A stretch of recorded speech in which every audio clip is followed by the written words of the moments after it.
Hey, what's going on? This is Wayne, and we're checking out the Shock Top Lemon Shandy. So Shock Top is owned by Anheuser-Busch Budweiser. So their stuff kind of, even in this, they kind of bought a microbrewery. I don't know the exact story, but I think they bought Shock Top, which was a microbrewery, and then they kind of made it big boy style and ramped up production and stuff like that. So some of this stuff gets a little diluted and a little weak. In my opinion, from what I've seen, some of it is pretty good, but some of it, I tried their chocolate or something, and it was just like they poured Hershey syrup in beer. It was horrible.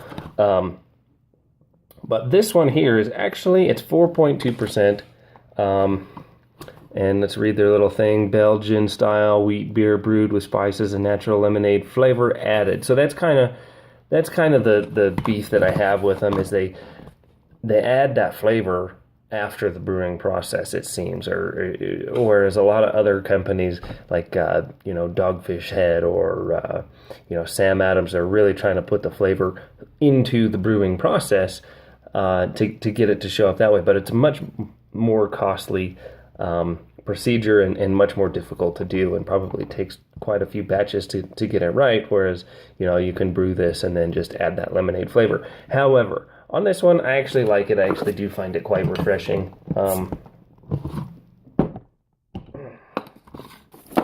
twist cap anyway. But yeah, I don't mind this. It's nice on a hot day.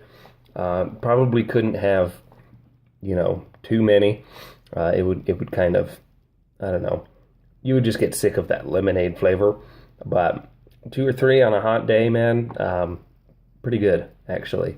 I definitely like it, and this is in rotation for coming home or after a hard day's work, or doing some projects around the house, and